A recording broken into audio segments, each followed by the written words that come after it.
Imaginez qu'un avion ait volé pendant 35 ans et qu'au moment de son atterrissage, tous les passagers soient encore présents à bord. Cela serait certainement digne d'un film d'horreur, et pourtant il semblerait que parfois la réalité dépasse la fiction.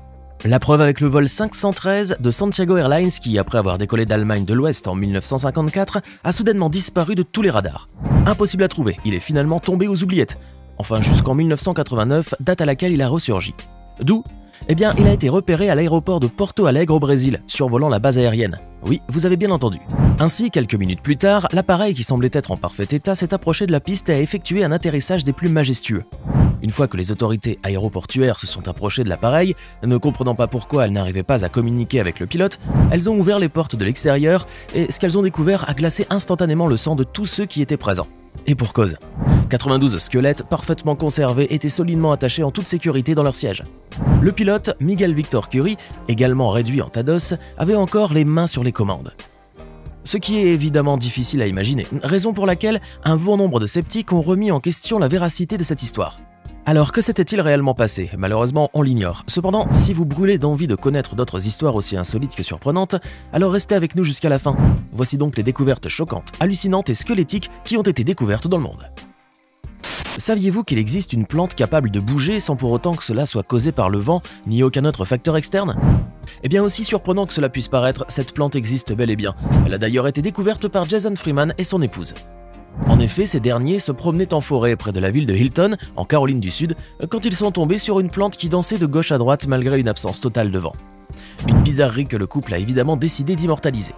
Toutefois, le plus étonnant n'est pas là, car Jason a même essayé à un moment donné de l'arrêter avec sa main. Mais aussitôt qu'il l'a relâché, la plante a repris son balancement. Mais alors, comment un tel phénomène est-il bien possible? Le mystère a en fait suscité d'innombrables réactions auprès des internautes suite à la publication de cette séquence vidéo sur la toile. Et on comprend pourquoi cette plante semblait véritablement dotée d'une capacité étonnante à se mouvoir. Finalement, pour élucider cette énigme, les chercheurs Hans-Christoph Patz et Olga Speck se sont penchés sur le sujet. Dans une étude intitulée « Fréquence d'oscillation des tiges de plantes coniques », on peut ainsi découvrir qu'ils ont réalisé que la clé du mystère se trouverait dans des vents extrêmement faibles, imperceptibles aux humains, mais qui parviennent cependant à faire bouger certaines plantes. C'est aussi simple que ça. Néanmoins, il faut bien admettre que cette plante n'en est pas moins impressionnante. Si je vous invitais à visiter une prison, à laquelle penseriez-vous? La prison de Halden en Norvège, là où les prisonniers vivent dans le confort absolu? Non, moi j'ai mieux à vous proposer. Direction le nord de l'Estonie. Là où gît à moitié un somptueux vestige sous-marin unique au monde, devenu récemment un site de plongée incontournable lorsque l'on visite le pays. La raison? Eh bien cette prison n'est pas comme les autres, c'est carrément un grand pan de l'histoire de l'Estonie qui s'est englouti sous l'eau. Mais alors, comment s'est-elle retrouvée sous l'eau, diriez-vous? En fait, cette prison a été construite au bord d'une carrière de calcaire dans le but d'isoler des détenus et de les forcer à travailler dans des conditions draconiennes. Cependant, lors de la chute de l'URSS, l'exploitation de la carrière a pris fin, ce qui fait que le pompage de l'eau souterraine a été soudainement arrêté, provoquant de ce fait la formation d'un lac, lequel a englouti plusieurs bâtiments du pénitentiaire.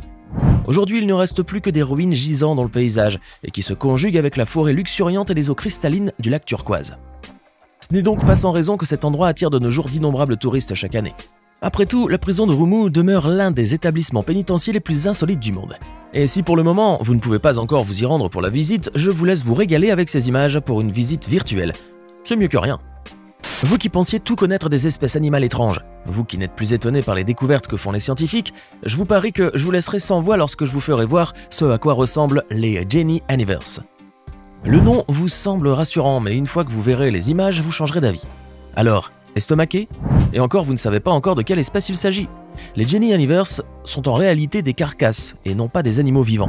Avant d'en arriver là, eh bien, c'était de magnifiques raies toutes joyeuses, vivant dans les océans.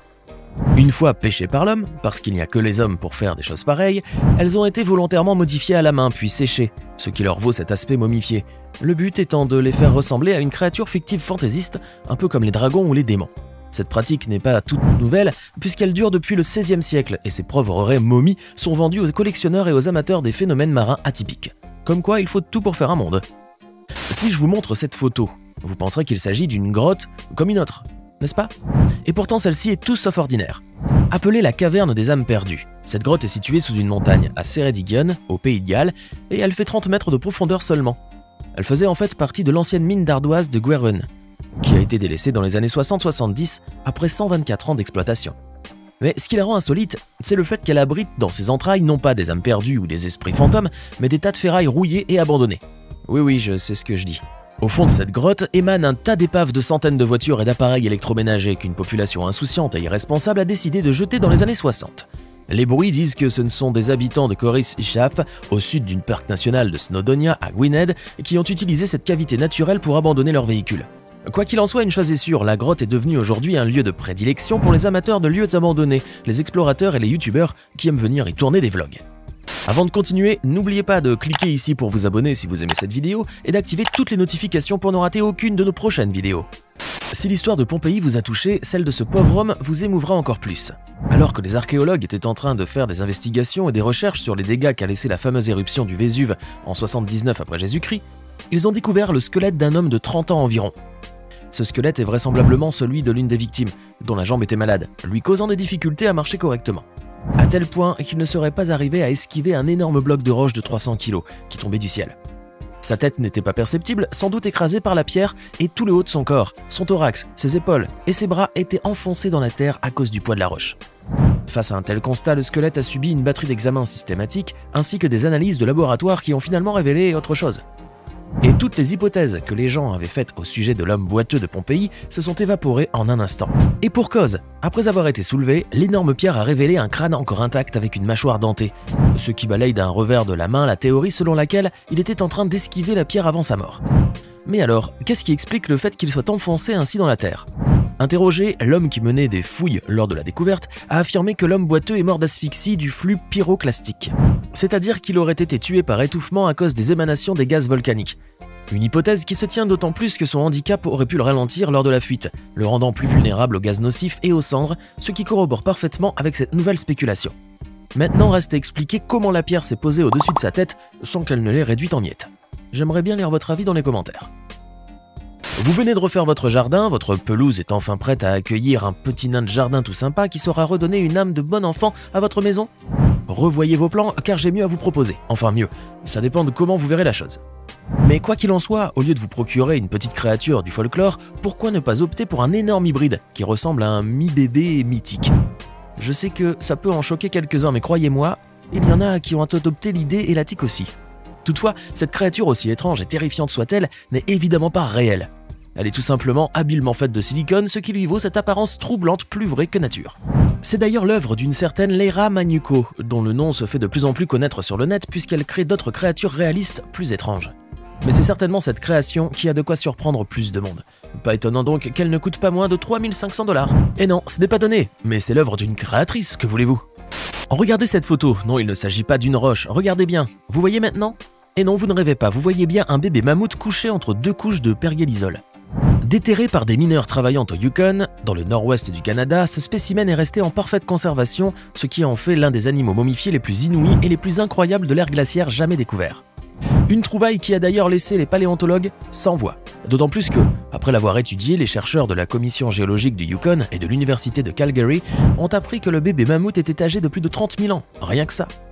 Et bien que de nombreux fossiles d'animaux de l'ère glaciaire soient souvent découverts au Yukon, ce bébé mammouth, lui, a abasourdi tout le monde car personne n'aurait pensé tomber sur des restes encore enrobés de peau et de cheveux intacts, comme s'il venait de décéder il y a quelques semaines. Toutefois, on imagine que cette incroyable trouvaille n'a pas encore livré tous ses secrets.